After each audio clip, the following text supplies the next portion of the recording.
To be a Cubs fan is to be many things. It's to be familiar with losing, a lot of losing. It's to be familiar with being the butt of all types of baseball jokes and all different types of things. It's to know suffering. It's to know embarrassment. It's to know the utter taste of year in and year out disappointment. Sometimes that disappointment begins immediately at the start of the season, and sometimes that disappointment waits until the playoffs actually arrive. We all know the story of the Chicago Cubs organization by now. They haven't won the World Series since 1908. Tinker's Everest a chance. Oh my!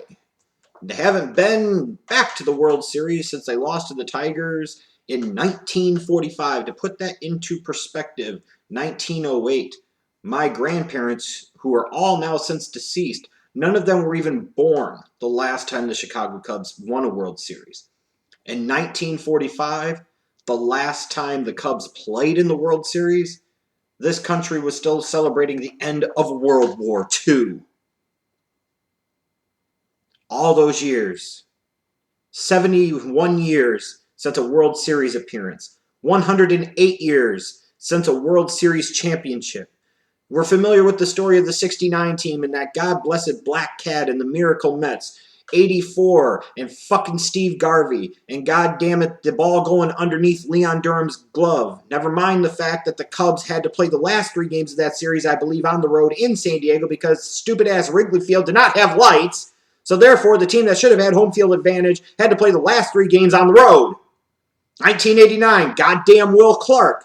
1998, in that fun ride, Sammy Sosa's 66 home run season, Kerry Wood's 20 strikeout season. Ultimately, that season ending with a wild card sweep or a first round sweep by the Atlanta Braves. And then, of course, we come to 2003, a 3-1 series lead. You've got Mark Pryor and Kerry Wood in case it needs to go 6 or 7. Beckett pitches a gem in Game 5. Here comes Game 6, it's Mark Pryor. And if you've got to get past that, you've got Kerry Wood in Game 7. The Cubs have got it. There's no way they're going to choke this down their leg. They're still up 3-2, heading back to Wrigley for the last 2. And then the 8th inning of Game number 6 happens. And Steve Bartman happens. But more so, Alex Gonzalez's error on the easy double play ball happens. The 8 runs surrendered in 1 inning happens. And then Game 7. You even get a 3-run homer from your pitcher, Kerry Wood, and then Dusty Baker rolls out there with Dave Veers and Mark Guthrie, and the rest is history. Instead of this team spending the $10 million before the start of the season to bring in the catcher they so badly needed in Pudge Rodriguez, the Tribune Company decided, no, we'll roll with Damian Miller and Paul Bacco because that's going to win us games. That, ladies and gentlemen, is the misery of being a Cubs fan. That is the pain that is associated with it. I love this organization. I love this team. I just wait for that time throughout my entire life where I could actually look at the Cubs and feel like it could finally be their year. The only time I could ever really truly say in my lifetime that I felt like the Cubs could actually win it all was back in 2003. And while we'll argue and jest about different things, the fact is they were the most balanced, complete team that year, and the World Series should have been theirs. And it wasn't. And the hits just keep on rolling. The disappointments just keep on rolling. And it felt like at one point in time this organization was never going to get a clue, never going to pull their heads out their asses, and it was just going to be more of the same. And I would potentially die, like previous generations before me, without never knowing the glory and the joy of seeing the Chicago Cubs win a World Series title. But then a funny thing happened along the way. The Tribune Company sold the Chicago Cubs to the Ricketts family, who then decided what better way to change the culture, but more importantly, what better way to ensure that you get the renovations for Wrigley Field that you've been seeking for years from the city, and to sit there and go get Theo Epstein and let him run the baseball side and let him be the baseball guy and begin a complete and total necessary rebuild of all of the baseball operations. So what comes out of that? All the money you save over the first 3-4 years of Theo Epstein and Jed Hoyer running the show of the Chicago Cubs baseball organization, you could save $200 to $300 million in payroll, which is money that you can plug into the renovations at Wrigley Field. And all that time, you're buying time and you're creating a path, an avenue, a plan for the future. We always knew about the 5-year plan beginning in 2012. It was 5 years. That's what Theo always talked about. It's what Jed Hoyer always talked about. It was a 5-year plan. Well, 2016 marks year 5 of that plan. And if this was the plan, then my God, this was one hell of a plan. Because as 2016 has rolled along, the Chicago Cubs have been the best team in baseball at different stretches in time throughout the course of the entire season, and their record ultimately indicates they were the best team all regular season long. Over 100 wins. They've got home field advantage throughout the National League playoffs. You've got MVP candidates on the roster like Chris Bryant and Anthony Rizzo, Cy Young candidates like Jon Lester and Kyle Hendricks. And you look at a 100-plus win team with all this power in the middle of their order, and these starting pitchers that are having phenomenal seasons. You look at the midseason trade deadline acquisition of Aroldis Chapman, a type of non-Cubs move the Cubs would never make in their history. And now they go out and get one of the most dominant closers in baseball. And you have to ask, could it be? Is it finally time? Is this finally going to be the Chicago Cubs year? I've said it on so many different occasions that if the Chicago Cubs win the World Series, I can die a happy man. I saw the Bears win Super Bowl 20. Granted, I was only 4 years old and in Scooby-Doo underpants, but God blessed, I saw that happen. I got to watch the Jordan-led Bulls of the 90s. I've got to see the Chicago Blackhawks in recent years. There's only one thing I'm missing to make my Chicago sports fan life cycle complete, and that is just one Cubs World Series championship. And I want this to be the year. And I hope this is the year. But is it? I mean, on the surface, there's so many reasons to think why it is. Throughout the course of the entirety of the season, as the whole thing's played out, as the record indicates, the Chicago Cubs have been the best team in baseball. Now, they got off to an incredibly nuclear hot start, and then they scuffled a little bit at one point in time in the middle of the season, and then they found their way. But this is, at this moment, on paper, and based off of what we've seen, the best, most complete team in Major League Baseball. National League, American League, it doesn't freaking matter. You've got a team that made an NLCS appearance last year, losing to the Mets in 5 games. So there's that playoff experience. Still a young roster, yes, but these are guys that know what it tastes like and know the bitter taste of defeat and have learned, hopefully, what it will take to take that next step and get to the World Series. You've got some championship experience on this team with Jon Lester from his days with the Boston Red Sox, Ben Zobrist from last year with the Kansas City Royals. You've got Joe Maddon, the mad scientist, arguably the best manager in all of baseball. So you've got possibly, potentially, the best 1-2 combination of power hitters in the middle of a lineup for a good team in baseball in Chris Bryant and Anthony Rizzo. You have arguably one of the top, if not the top, 1-2 combinations at the top of your pitching rotation in Jon Lester and Jake Arrieta. You have arguably the best closer in baseball in Aroldis Chapman, and you have arguably the best manager in baseball in Joe Maddon. I mean, just look at it. And you look at a lineup where everybody in the lineup that you could put in there has power. So if this guy's struggling or that guy's struggling, you still have to be careful because any of the 8 regulars that go into the Cubs lineup can take you deep. They can make that big-time hit. They can make that big-time 3-run home run happen. You look at that starting rotation that's pitched very well over the course of the season. Jake Arrieta, Jon Lester, Kyle Hendricks, John Lackey. I mean, Jesus Christ. You look at it. Hendricks is a freaking Cy Young candidate. I mean, this dude that had all the earmarks during his minor league time with the Cubs of being maybe a 4th, 5th type of starter, this guy's got Cy Young potential this year.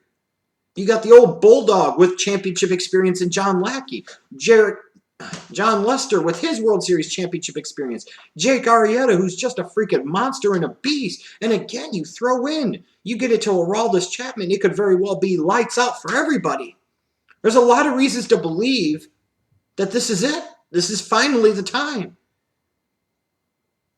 Whether it's just me, though, and my personality, or it's more so the fact of the history of the Chicago Cubs, and during my lifetime as a Chicago Cubs fan, there's always that impending feeling of gloom and doubt. And I got plenty of reasons to be concerned about this team. It's almost like it's too good to be true. It's like it's not real. It's fantasy. And I feel like the bubble could potentially be popped on me in a cruel fashion any point in time. Let's take a look, though, at why I'm concerned. First, I believe it's only 3 times since the wild card era began in 1995 that the team with the best record heading into the playoffs actually won the World Series. 3 times. So history, in that sense, along with so many other different reasons, is not on the Chicago Cubs side. This is still a team that is incredibly young. It doesn't mean that young teams can't win championships, but sometimes you don't know what these guys have, these young guys have, in terms of their mettle, their moxie, their ability to handle pressure, their ability to perform in big situations until they're put in that space. Now, last year, yeah, they won a playoff series. They won the wild card play-in game before that, but the Mets starting pitching was better, and Daniel Murphy torched them, and the Cubs just really didn't show up that much in that series. On top of that, when I look at this very young lineup, there's a lot of swing and miss potential. So that's always a concern about a team like this, is that if they're hot, they could be unbeatable. But if those guys are swinging and missing and they're not in a good rhythm, then it's hard to build and sustain rallies, which you need to do at times in playoff baseball. You can't just 3-run homer your way to a world championship. And then you look at the lineup construction. I don't know that you have a true pure leadoff hitter, although some will argue that Dexter Fowler is good enough. We'll find out if he is. Who is the true number 2 hitter? Are you really going to want to hit Chris Bryant number 2 and then hit Rizzo 3? With Jason Hayward, the guy that should be the 2 hitter, or even Ben Zobrist, you're putting them in different spots in the lineup. When I look at this lineup, I think back to that 2003 team. And I think back to that team that had Lofton hitting first and Grudzielanek hitting second. And you had Sosa hitting third, Alou hitting fourth, Rami hitting fifth. And then you would have Karros or Randall Simon hitting sixth. That lineup was perfect in its setup.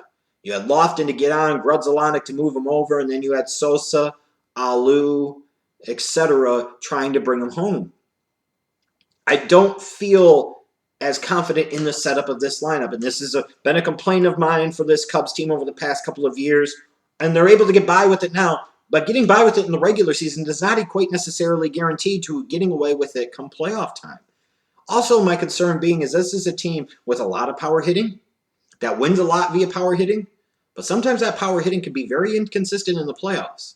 That's just the history of things. As things tighten up, as the weather gets colder, it's nice to have those power hitters. But it's not a guarantee of anything that those power hitters are going to be as dominant come playoff time. And a lot of times, great pitching beats great hitting, and power pitching trumps power hitting in the playoffs. So for a team that is so heavily built on power hitting, I'm really, really concerned that if they run up against a team with a lot of power pitching, they could end up in major trouble as it gets late into October. I'm also concerned in terms of the rotation. You've got Arrieta and Lester, and I feel really, really good about those guys. But when you look at Hendricks and you look at Lackey, are either one of those guys going to become that third kind of beast starter that I think you need most years to be able to be a World Series contender? Hendricks has pitched like he deserves to be in that space, and he could potentially be there. Lackey has that pedigree and history going back to his days with the Anaheim Angels of being a dude that shows up big in the clutch situations. But I'm just not sure, if they will be those guys. And maybe this is just the perpetual cycle of fret that comes with being a Cubs fan, but I'm worried about that. I'm also worried about the bridge from the starters to the back end of the bullpen, meaning Aroldis Chapman. I don't think the Cubs bullpen is terrible. I don't think it's bad. I think it could be a little better. I guess this is a legitimate fear you always have, unless that bullpen is dominant and lights out, which I don't think the Cubs bullpen is. If those starters go 6, what happens in innings 7 and 8 to get to Chapman in inning 9? I'm worried about that too. Thinking back to 2003 with guys like Dave Veers and Mark Guthrie. Cubs fans, you know what I'm talking about. And then I look at the potential opponents they have in the National League. Now, if they were to face, let's say, the Dodgers, I don't have a ton of worry about them. I'm being honest. I think the Cubs match up very well against them. This year, if they were to face the Mets or the Cardinals in the playoffs, I think at this point in time, this Cubs organization, in this current realm of reality, has the Cardinals' number. I don't think they're an issue. Even though you're always concerned about those rivalry teams, the Cubs, I think, have their number and can beat them when it matters, just like they did last year in the NLDS. As far as the Mets, their starting pitching is so banged up that the Cubs would be able to beat them, especially because there's no damn Daniel Murphy. But there are two teams that in the playoff mix of the National League could potentially really worry me a lot, that could hold back the Cubs from making it to the World Series. The first one is the Washington Nationals. This is a team that, in theory, with guys like Max Scherzer, with Steven Strasburg, potentially Tanner Roark, and or Gio Gonzalez, if those two guys are right, has four starters that can go almost toe-to-toe or close to it with the Chicago Cubs' top four starters. And then you're talking about a team that's gotten to where they have, and Bryce Harper, frankly, last year's MVP, hasn't had a very good season, but Daniel Murphy's been an MVP contender of his own. Yeah, I'm not going to lie. When you've got Scherzer and Strasburg that you're facing down the barrel of, and you got Daniel Murphy in the damn lineup, you're damn right I'm a little bit concerned about the Washington Nationals. And that's not to mention the team that terrifies me the most in all of the playoffs, American League or National League, potentially for the Chicago Cubs. And that is the San Francisco Giants. Now, I don't know if this is a team that's quite as good as the team that has won 3 World Series in this decade. But again, this is a team that has plenty of players still around from those World Championship teams of 2010, 2012, 2014. It's an even year. It's 2016. Recent history indicates this is the year the Giants should be pouncing and ready to strike, and they're going to win the World Series. And you look at their starting rotation with Madison Bumgarner and Johnny Cueto, and even, you'll laugh, I know you'll laugh, but even a Jeff Samardzija, that's no pushover. While their lineup doesn't rock you with its awesomeness, their lineup is the type of lineup that terrifies me because the Giants can win games playing situational baseball. They're better built to sustain rallies in innings in the middle of games than the Chicago Cubs are. And with all that championship experience and a horse like Madison Bumgarner that even come playoff time, I don't think Jake Arrieta can match up to. I'm concerned. I'm not ready to just crown the Cubs' asses just yet. Because I know the Cubs' history, and I know the current reality, and I know they can get there, but I know it's not going to be easy, and it's not anything to take for granted. It is no sure thing. So I'm just really worried that I'm being set up for disappointment yet again this year. But you know what? When Theo Epstein came into the fold, and thank God they've extended him for 5 years, he changed the culture of that organization, changed the environment of that organization, changed the perception of that organization in so many different ways. Arguably the greatest move this organization has ever made. Even the trading of George Bell for Sammy Sosa, even bigger than signing Andre Dawson as a free agent, even bigger than bringing in Dusty Baker as their manager before 2003. Of all the moves this organization has ever made, that's the best one they've ever made, was the hiring of Theo Epstein to be the team president, because everything changed at that moment. And there comes a point in time where all of that history and all of that past and all of that jaded cynicism has to be put on the back burner. And I haven't talked as much about the Cubs this year as maybe I've wanted to. And then the whole reason for that, honestly, is because I don't want to put the cart before the horse. I don't want to jinx things. Because deep down I have a fundamental belief that fuck all the odds and fuck all the history. This is the Cubs' year. It has to be the year. If this isn't the year, when is it ever going to be the year? There's too much pitching. There's too much power hitting. They've got the best manager arguably in baseball that hasn't won a World Series at least. This has to be the time. It's like I'm coming through the parting of the Red Sea into the shining light. I believe And I guess starting this upcoming week and throughout the month of October, we're going to find out if this is truly the Chicago Cubs year. But I hope it is. And frankly, it has to be. This is for the Ron Santos and the Mr. Cubs Ernie Banks. This is for Billy Williams. This is for Ferguson Jenkins. This is for Mark Grayson, Andre Dawson, and Ryan Sandberg, and even Samuel Peralta Sosa. 2016 is finally the year. It's time to believe. Lovable losers no more. You're going to have to prepare a new slogan when you talk about the Chicago Cubs. And that is 2016 World Series champions. Believe, baby.